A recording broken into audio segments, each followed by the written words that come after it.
Hinduism modern, 79, would include the...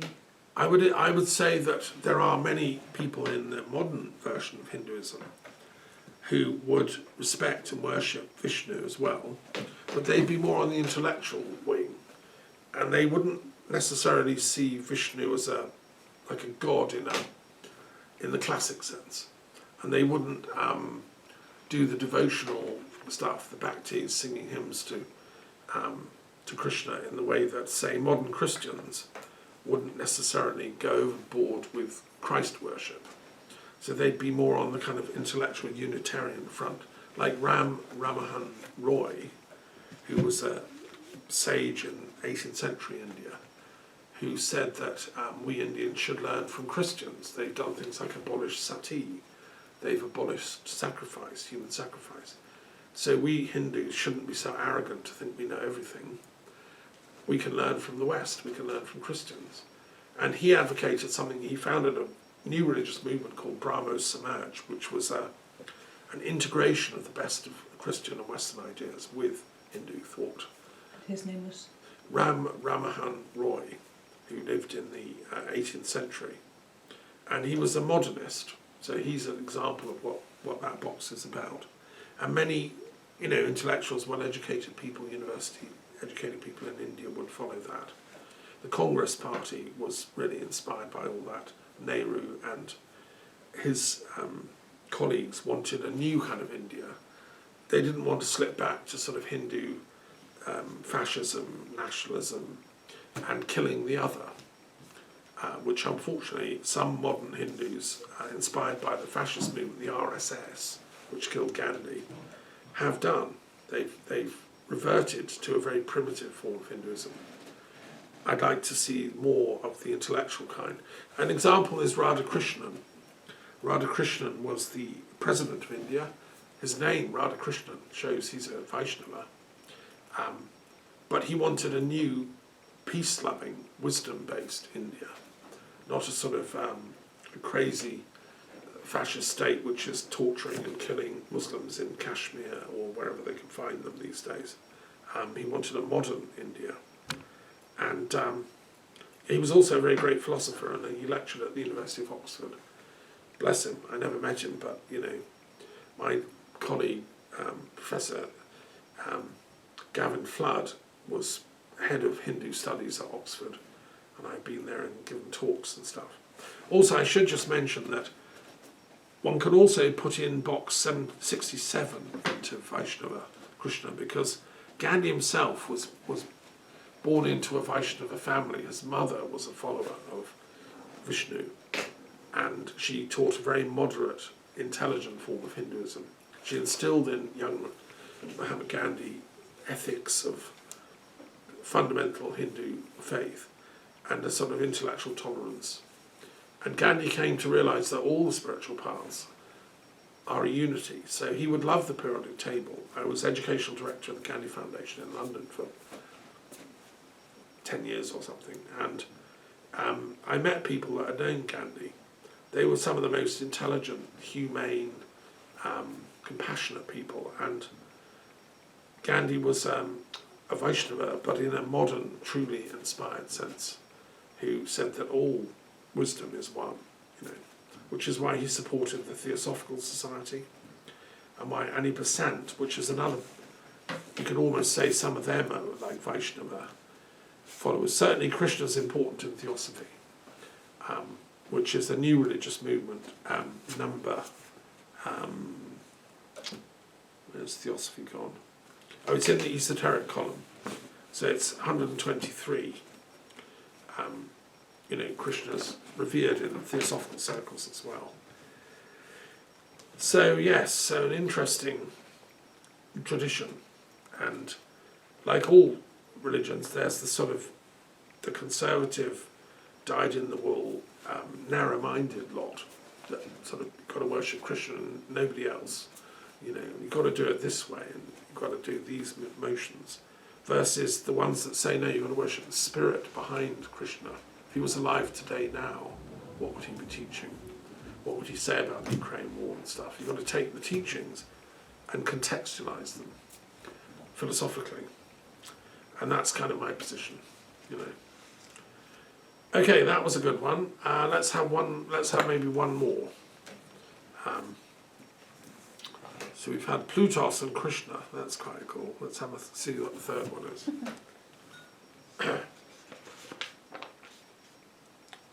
I don't think we have done Loki yet, right?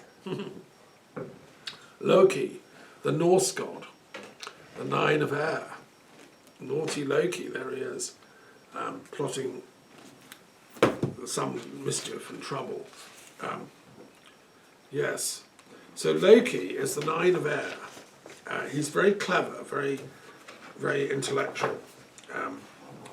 He loved what's called flyting, and it's a particular strange word in Old Norse, and it means to have verbal arguments with somebody.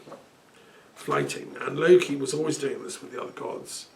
And you insult them just this side of really making them get their knives out. You really insult them.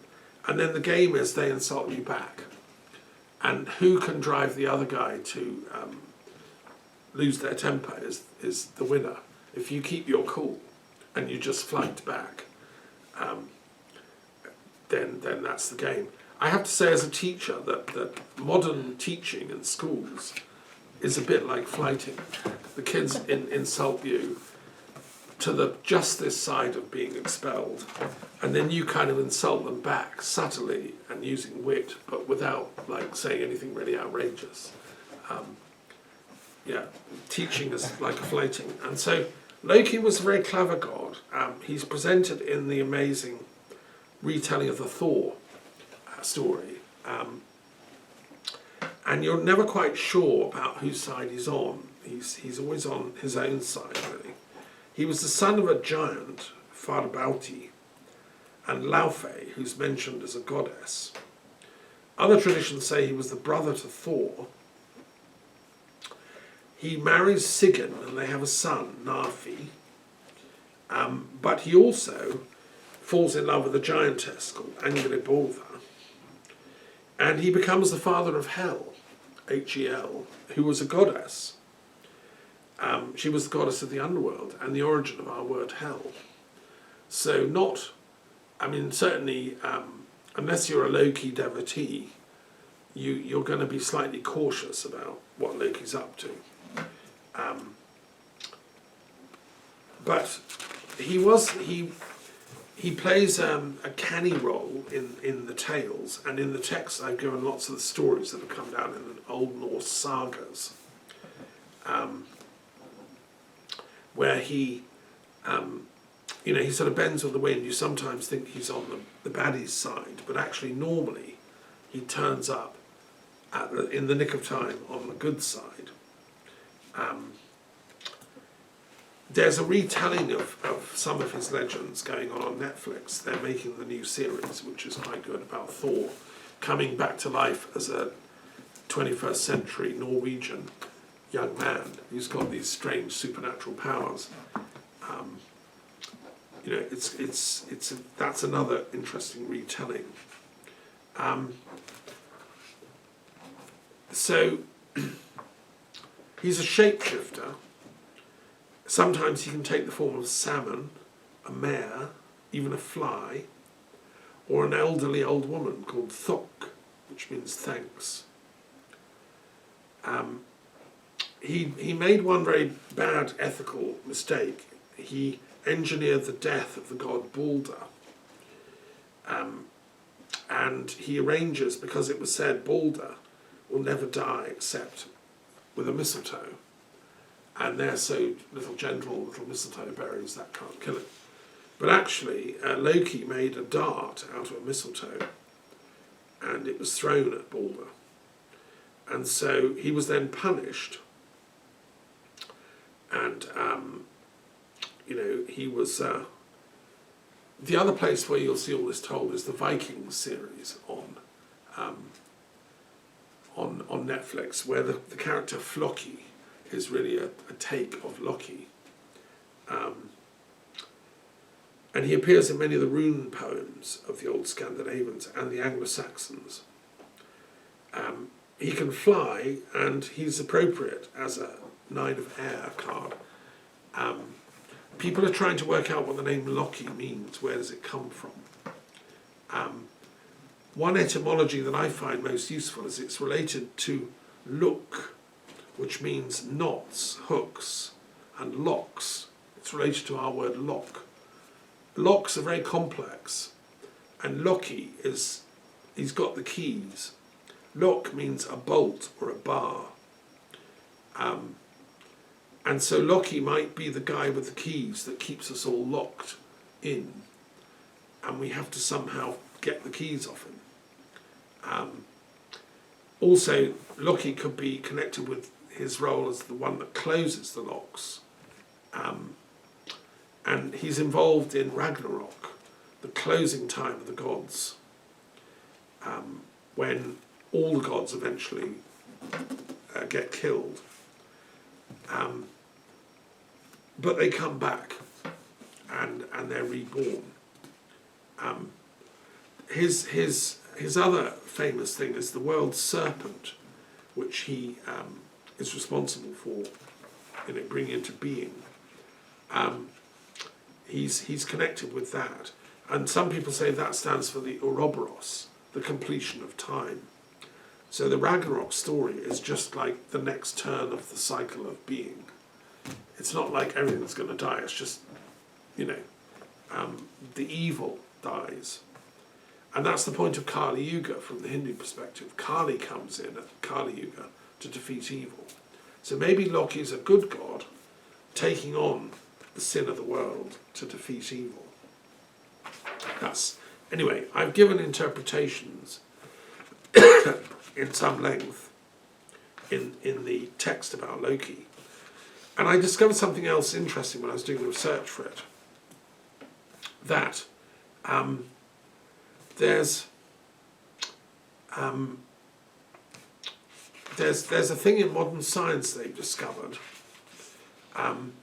Under the seas off Iceland and Scandinavia, there are these really weird hot vents pumping out hot lava way, way down on the seafloor.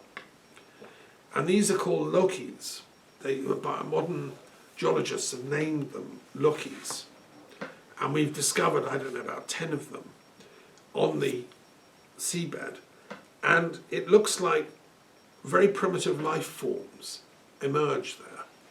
They're now beginning to think that maybe the first cellular life forms developed like in the ancient seas around these volcanic vents called Lokis. And that's quite interesting. They're called black smokers, and they're found between Greenland and Norway. The most northerly group so far discovered has been called Loki's Castle, because it looks like a crazy underwater castle. And these black smokers can get up to 180 feet tall. The plumes of burning hot water contain multiple kinds of minerals, and the hot magma heats up the water. And they're thinking, this has got something to do with the origin of life itself. I suspend judgment on this, but if Loki is a really ancient deity, as I believe he is, from these ancient pagan Scandinavian peoples, then he might have something to do with the secrets of life itself, which is interesting. And there's an archaic phylum called Loki Archaeotoa, named after Loki. So it's a simple little creature. They're thought to be one of the most ancient of living forms, and fossil strata of these ancient Loki Archaeotoa have been found 3.8 billion years ago. That's really ancient. And eukaryotic cells, complex cells, didn't evolve until about 2 billion years ago. So for the first billion years of life, there were these simple creatures, and they're named after Loki. So maybe our fear of the underworld and Loki and hell is because we're afraid that we're creatures that evolved from these things. And that's somewhere in our collective unconscious. But, I think let's celebrate our biological origins. Let's be proud of the fact that we're alive. Let's be on the side of life, as Christian would say. And let's not seek to prematurely end the experiment of life on Earth. I don't think even Locke would want that. He wants life to flourish. Okay, so that's Locke. Now, which periodic table number box are we going to go for here?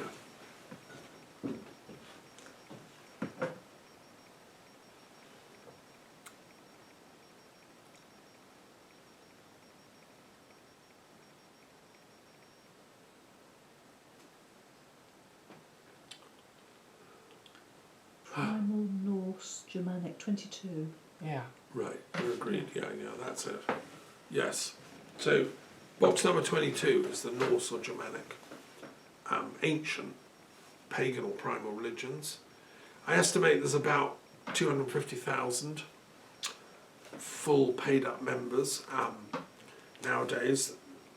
In Iceland, it's just been passed by law. It's quite legal to be a pagan, follower of Thor and Odin. They have temples, hofs they're called, just as much as it is to be a Christian or any other religion. They have full interfaith equality.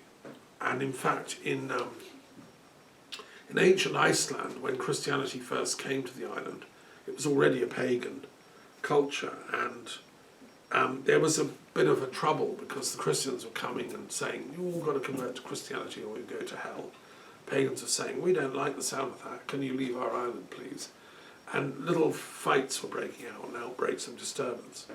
So the Althing, which is the Icelandic parliament, passed a very wise rule, a law, for interfaith freedom and tolerance. You could be a Christian, you could be a pagan, they didn't know about many of the other things.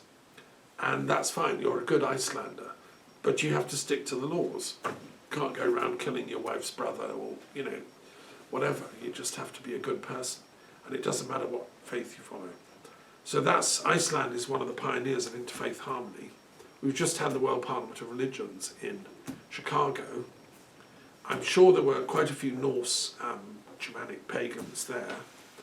I was at a conference at the University of Harvard online a couple of months ago, and somebody gave a learned paper about the incidence of Neo-Germanic paganism in America. There's a few tens of thousands of people, most of them of Swedish or Danish or Icelandic descent, who want to go back to worshipping their old gods, and they've set up temples and centres and stuff. I think that's not a problem. I would encourage interfaith harmony and tolerance. I myself have been to Norway, Sweden, Denmark, and I've met modern day Norse pagans and shamans, and they're profoundly amazing people. There is the unfortunate thing during the Germanic nationalist period in the 1930s when Hitler was in power, and they stole some of the ideas of the ancient Germanic wisdom. They pinched some of the runes, for instance, and they perverted it into a kind of like an exclusivist racism. And they made out there was this eternal battle between the good Norse Germanic types, Aryans they called them, and the bad, evil Semitic types, who were the Jews and the Muslims and the Christians. They didn't like any of them. Christ was a horrible Semite, they said, teaching unmanly virtues like love. And the myth of the 20th century by Rosenberg was the philosophical text where they put all this in. I've got a copy of it, and it's virtually unreadable, but every Nazi Party member had to have a copy and study it. And it's a great rant about how only the Norse Germanic people are pure and good, and these Semitic types are all evil. Well, I think that's absolute nonsense. They didn't know the periodic table. Rosenberg also hates, by the way, ancient Greeks. He hates Athens. He really hates Socrates. He said he was tinged with Semitic nonsense, Syriac stuff, because he was questioning and he didn't have all the answers. Whereas Rosenberg knows the answers. Good, pure, blonde Aryan types should rule the world. And this is where I get twitchy when I see people being fanatical, like Hitler was. And the irony, of course, he was partly Jewish, but he covered all that up. He was, so the tragedy of modern history is that these types didn't recognise each other as the other. That's why I wrote my book, The Kabbalah Runes. As a rune expert and a Kabbalah expert, I've proved, beyond a shadow of a doubt, for anyone that can be bothered to read my works, that the ancestors of the Hebrews and the Arabs and the Muslims and the Christians and the ancestors of the Norse, the Odin worshippers, the Anglo-Saxons and the Germans, go back to a common Paleolithic root in shamanic tribes 10, 20,000 years BC. And from there came the Kabbalah and the runes, because the cosmologies are very, very similar. And Odin was the god of the tree of life, Yggdrasil, and that's the cosmology that Loki sits in. And the Kabbalah is the same, the tree of life. It's even the same motif. And the Celtic Druids, by the way, come from exactly the same root. I've proved all this in my work with intense scholarship based on philology and archaeology and comparative mythology. And so, if I could have incarnated in time and explained to these Germans that by being true to their deity, Odin, Thor, it didn't mean putting Jews into gas ovens. On the contrary, they should have respected and celebrated their wisdom. That's a whole lecture in itself about history. Well, absolutely, it's a whole book I wrote. Yeah. And the whole point of doing this work is as a peace education tool, so that people can study this. And if you look up the Norse gods that I've explained in the books, including Loki, I've put into this Tarot of the Gods a lot of this. And just another little thing which is very sad, the real rune masters of Germany were not racist, were not shallow nationalists. Just like real people that love England are not shallow Brexiters who hate Europe. I mean, they were brainwashed, those Brexiters, to think that being British means to be against Europe. But actually, most Brits came from Europe originally. The Anglo-Saxons were a Germanic tribe from Schleswig-Holstein. And the Celts had all come, a long, long time before. So we are European. And likewise with the Germanic types, they're all part of the one family of humanity. We're all a rainbow tribe. And it doesn't matter the colour of your skin, that's just like where your ancestors were on the earth. The amount of melanin in the skin is just the darkening factor. It's a protective thing. If you're born in ancient Egypt, you're going to be black, just to protect you from being shriveled up by the sun. And for the Egyptians, black is a sacred colour. If you're born in northern latitudes, you're white, because you need to get sun rays coming in. So, yeah, I think H.G. Wells said civilization is a race between, catastrophe and the good news. The race is still running. But I would like to see this periodic table in every classroom and every university lecture room of humanities and religious studies and philosophy in the world. Most universities have a philosophy department. It should be on the wall, and teachers can explain what I'm saying here in depth, and students can research it. There's enough in this periodic table for a degree, a university degree in philosophy and religious studies. And then adding the Tarot of the Gods in gives that extra depth, if you want. So next time you're offered psychedelics, say, no, I've done them, that's fine, I've got them, moved on. I'm studying the Tarot of the Gods of Dr Daffern now, and I don't need the drugs. Because we have all the psychedelics we need in our own consciousness and our own minds. And that was Plato's position. I support him in that. He went to the mysteries at Eleusis, but you only did it once. Once is enough. And then you have to find a way of being human, sort of being at the centre of the tree of life, and reconciling spirit and matter. That's our duty, it seems. Okay, I'm going to stop there. I think hopefully that's enough for tonight's philosophy club. Enough to think about there, hopefully. And Yeah, see you next week.